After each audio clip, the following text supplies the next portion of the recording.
This happens every time. It happens every time, but if you take a shot at the king, you best not miss. Tennessee didn't miss. They took down the Alabama Crimson Tide 52-49. There's a point in this game where Tennessee took a big lead. They were leading 28-10, and we're messaging back and forth on our little group chat. Oh, wow. Is Tennessee just going to smoke Alabama? And you messaged back. You had an interesting retort. You're like, I've seen too many times where Alabama's just down a couple touchdowns and ends up winning the game by a couple touchdowns. And at one point, it seemed likely it was just chaos at the end. But Tennessee just comes out the victors on an ugly game-winning field goal, by the way. This thing, I don't know how this thing made it over the crossbars. It looked like one of the genuinely worst kicks I have ever seen that has ever been considered good. It looked worse than even the double doink field goal, and it actually made it over the crossbar to give the Vols the victory. What is the reaction coming off of that performance by Tennessee and Alabama? Y'all, I don't know if Nick Saban is the man for this job. I don't know if Nick Saban is the man to lead this program into the future. There's always that person whenever Alabama ends up losing a single football game. But the reason you could point to this one and say that this was I don't know if it's Bill O'Brien or Nick Saban, but Tennessee should have never gotten the ball at the end of that game. When you get to 3rd and 10 and Tennessee has those timeouts, don't keep throwing the ball. Don't let them have a chance to, with 15 seconds left in the game, go down the field and kick a field goal. Like that's the one thing you can point to and say after all of the weirdness that happened in the Bryce middle. Young was hitting wide open guys. So it's tough for me to say don't throw the ball because you're throwing the ball very efficiently. And up until that stop, they were doing such a good job driving the ball downfield on them. And you want to kind of like not leave enough time because what we saw it. I mean, Tennessee, they didn't need a lot of time to drive the ball downfield on this defense, on this Alabama defense. And okay, so you mentioned the running joke with Nick Saban. You mentioned that everyone freaks out after a single loss. But the only reason I would say that you can maybe start freaking out a little bit, you lost the championship game to Georgia. Tennessee's here 6-0 and beating you, and they have one of the best offenses in college football. Ole Miss, also undefeated, and has a former Nick Saban disciple in Lane Kiffin as their head coach. You have all this dynamic shifting in the SEC, prospects going to different places than they used to when we're used to just seeing them funneled into Alabama and Clemson in years past. But now NIL has changed this entire game. No denying it. As long as Nick Saban's the head coach of Alabama, they'll be consistently in the top 10. They'll be consistently in the top 5. They'll always be hanging around. But now I think we've finally reached the point where it's not going to be year after year after year. We could just write Alabama into the college football playoff because on any given year, a Tennessee now could jump in there. An Ole Miss can now jump in there. I think that we've hit that point in college football. Well, obviously, we thought Texas A&M was going to be in there, and they gave Alabama a run for their money last week. But we thought Texas A&M was going to be up there, and they still might in future years because on the recruiting level, Jimbo Fisher and those guys are still doing an amazing job. So the SEC is not the same SEC that Alabama just ran over for. I mean, look at this Tennessee game. Tennessee hadn't beaten them since 2007. That's the perfect example for Alabama's dominance in the SEC. But I haven't seen anyone coming out of this game who's saying Tennessee is a fundamentally better team than Alabama. Like, people are saying Tennessee beat Alabama, but I haven't seen anybody who's like Tennessee is fundamentally better than Alabama. It's just they're close to each other, and Tennessee happened to win a chaotic football game. But there's trickle-down effects from this. There's trickle-down effects from getting a victory like this on a big stage. Recruits watch this. Recruits say, oh, Tennessee's actually a program that I can go to and win. They aren't the same joke that they were a couple years ago when on Dan Patrick's show, I remember talking about this one. They're talking about giving recruits money in McDonald's bags. That's what Tennessee was literally just a couple of years ago. Now they're undefeated and beating Bama on a big stage. Why is it that the wrong UT wearing orange got to storm the field? I'm a little salty. Hell, even with that, right? Alabama didn't even have an easy game against Texas, who's also going to the SEC here in a couple of years. Oklahoma, I mean, they're struggling now, but Oklahoma is a blue blood university. They're going to eventually get some recruits to go over there, and they can, on any given year, pose problems for Alabama. They're not getting Missouri, right? They're not getting Missouri to come over the SEC. They're getting Oklahoma and Texas, two programs in the past been contenders. So you add that to the SEC, you add, in general, just college football is changing. The dynamic of college football are changing. Alabama, I just don't think that they're as a sure thing as they were. Kirby Smart's not going anywhere. Georgia's not going anywhere. There's just there have been seasons like this before for Alabama where they lose early on in the season and they still go on to win a national championship. 2012, Johnny Manziel won a Heisman because of scheduling conflicts with Bama, and it's not just 2008. I mean, it's not just the loss. There's also like close games in here. Again, Texas A&M, close game. Texas, close game. They're showing cracks in the armor. Yeah, absolutely. And Alabama, in the broader context, there are three great teams in the SEC at this point. There's Alabama, Georgia, and Tennessee this year. And sorry, Ole Miss, I know you're having a great season. You're hosting Alabama, and that's going to be super fun, and you might win that game. Like, I'm not saying it's impossible. I'm saying Alabama will be probably like 8-point favorites on the road against Ole Miss because Alabama has that many 4.5 and 5-star guys. But I need a larger sample size to recognize that the machine is falling for Alabama. And coming out of this game, I think Alabama is still as good of a team as Tennessee, which is crazy to say at the start of the year, but like no evidence from that game suggests like Bama's a worse team than Tennessee. You've heard me drop Tennessee's drive chart in here, but it's the most chaotic, magnificent thing I've seen. Tennessee went touchdown, touchdown, touchdown. The only punt of the game was muffed by Alabama and recovered by Tennessee. Touchdown, turnover on downs, Hail Mary that almost got completed to end the half.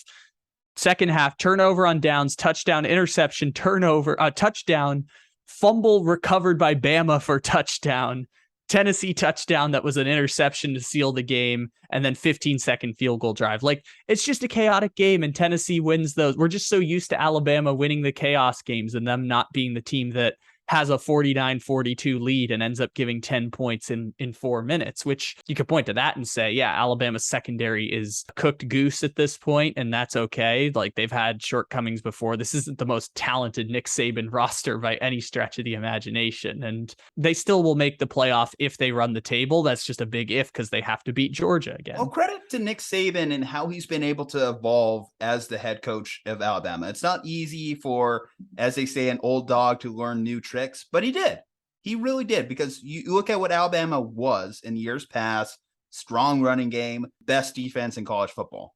Well, now, at least the last few years, you go from Tua, Jalen Hurts, Mac Jones in that offense, and what you have now with Bryce Young. You know, they were getting the quarterbacks now to go to Alabama. And you look at what's going on in the NFL with those quarterbacks too. They're actually doing a great job at the NFL level. That's something that Alabama wasn't able to do in years past. But will that go away as more places become realistic options for recruits to go to? We talked about Arch going to Texas. Well, the best example I can point to going to Texas A&M. The best example I can point to of the changing landscape is Hendon Hooker. Hendon Hooker at Tennessee is not a highly recruited prospect by any stretch of the imagination, but because he had the transfer portal, when Virginia Tech fired Justin Fuente, he transfers to Tennessee. Josh Heupel puts the structure and stability around him to build an offense that makes teams look stupid because a player had 6 catches and 5 touchdowns for Tennessee in that game. So, like, if you put the right situation for someone like a Hendon Hooker, he's going to get invited to the Heisman Trophy ceremony. I'm not going to say he's going to win it, but he looks like someone who's going to get invited to a Heisman Trophy ceremony because that offense has looked totally overwhelming in the second year of Josh Heupel. And Tennessee's more of a flash in the pan example. Like, they're not the same thing as Alabama, who can get any top quarterback prospect they want. It's just betting on the right one, and Bama's bet on the right one a couple times. Well, we're also talking about this in the wake of a USC loss, but going outside of the SEC a little bit too, you look around and you're like, wow, USC might be back. UCLA is starting to get a little bit of buzz. So you have some power coming out of the, well, soon to be Big Ten. Obviously, we know that UCLA and USC are changing over too. Clemson still hanging around. DJ Uiagalelei, he wasn't as great as advertised, but they're still able to pull a top quarterback recruit and build together some defense as well. I said like Oklahoma, I think can have a rebound. Obviously, Texas, I'm hoping has a rebound. I got my loyalties there.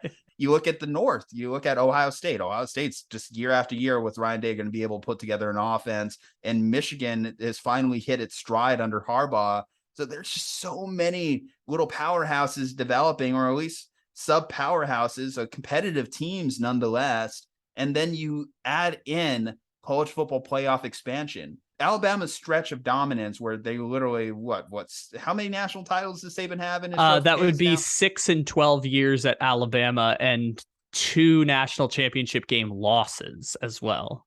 If you told me it started to turn more into the college basketball format where, yeah, Duke has like 1 national championship in so many years, but they're still considered one of the top programs in college basketball, or another example like North Carolina, Kentucky, probably the better example, where, yes, they're still dominant. Yes, they're just still always at the top, but they're not pulling down championships year after year. If that's what Alabama turned into, nothing to hang your head in shame for, but it also is a more realistic outcome than the sheer dynasty that they were able to do in years past. I think that that's kind of what I'm expecting or projecting, just because not only is it going to be hard to win national championships with all these schools finally good again, but it's going to be hard to get out of the SEC consistently year after year if Heupel continues to do what he's doing at Tennessee, if Smart continues to do what he's doing at Georgia, if Jimbo Fisher could have a rebound year at Texas A&M, and Sark can do well at Texas. All these factors add up to being like,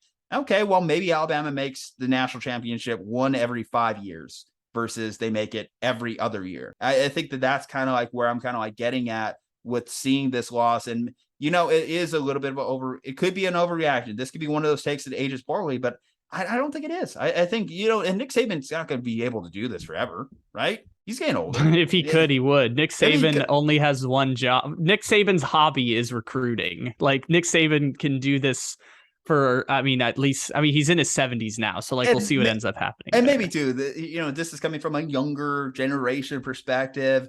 If I was like one of these recruits, dude, there would be a little bit of like, I don't want to just play for Alabama. Sometimes I want to beat Alabama. Alabama is a machine. So this is the interesting part about this, is that they've developed a machine, and it's not going to last forever. Like, I understand the skepticism. I just haven't seen the evidence that suggests that the machine is falling apart. Like, Alabama, even with almost losing to Texas, even with losing to Tennessee, the machine itself is not falling apart because Alabama is still in that group that will make it to the college football playoff. But of course, we're so used to them making 8 championship games in 12 years that the standard is shifting, because there we go. That's the most. All I'm really getting at. I'm not saying that Nick Saban's fallen off. This team will never make a national championship again. Alabama's done. They're cooked. They're gone. They're out of it. No, I'm just saying that I don't think we're going to see a dynasty like Alabama was continue into the future, because there are just so many good teams in college football now. And I think that this is going to continue as NIL takes off more. We maybe even get to the point where we're talking about college athletes getting just paid directly. And that's all going to be stuff that's going to be factored in. That's going to be baked into the cake. That I don't think Alabama is just going to be able to compete at that same level. They'll still do well for themselves because they are Alabama. At a certain point, name recognition does take over, but USC has name recognition. Miami has name recognition. Texas has name recognition. Michigan has name recognition. Ohio State, all these programs, all these blue bloods are starting to put their hat back in the ring, There's only space for one. In the landscape of college football at the very top, there will only be space for one of those teams. And I know we throw those names out like they're flashy. USC, Miami, Texas, all these teams trying to get back in the game. Only one of them is going to rise to the cream of the crop. And surprisingly, for the last 5 years, it was Clemson. Like, Clemson, this team that is a flash in the pan moment type of team. That's with coaching. I mean, coaching and investing resources that they didn't in the 2000s. Like, once they got good, they put the money where their mouth was and wanted to keep building it. Clemson's this anomaly example. I mean, but Notre all Dame's the teams that you're entering listing, a down period too, and they're going to have questions about like Freeman moving forward, but you figure Notre Dame at one point is going to get back in there as well. These are all things, these sleeping giants too around the sport.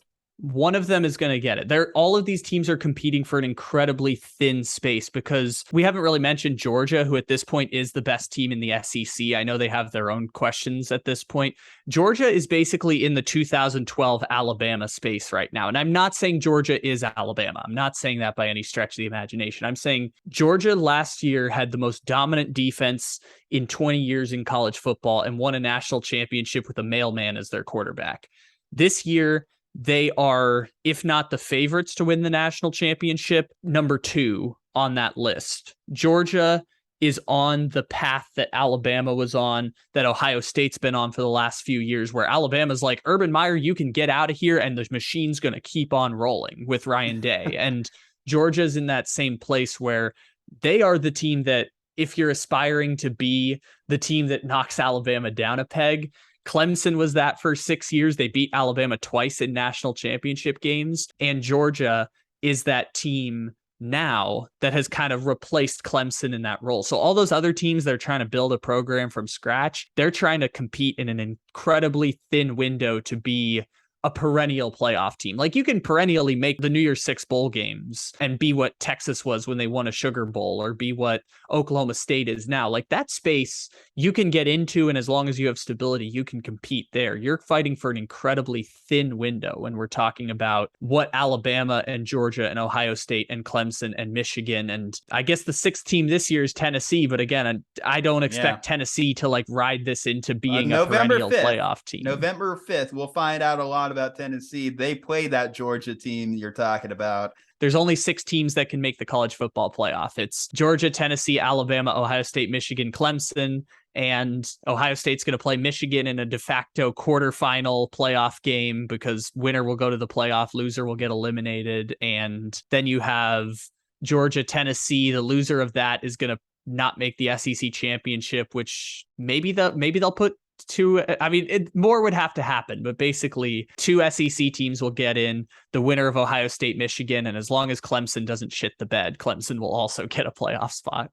Well, regardless of what happens moving forward, Hendon Hooker, you are a hero nationwide. You are one of those names that will be remembered in the same way that even Johnny Football was remembered for beating Alabama and having a storming the field moment. A fantastic game. Might be game of the year that we just saw. It might be the game of the year just in general in sports that we just saw. Well, what are your thoughts about the future of the SEC, college football, Nick Saban, Alabama, Tennessee, whoever you want to talk about? We want to hear your thoughts. I'm sure we said something that triggered you, so we want to know what you're thinking about in the comment section. Leave a like on the video, subscribe to the channel, follow us on social media. From Kyle, Ledbetter, and Ju-Ju, stay safe, happy, and healthy. We'll see you on the next one.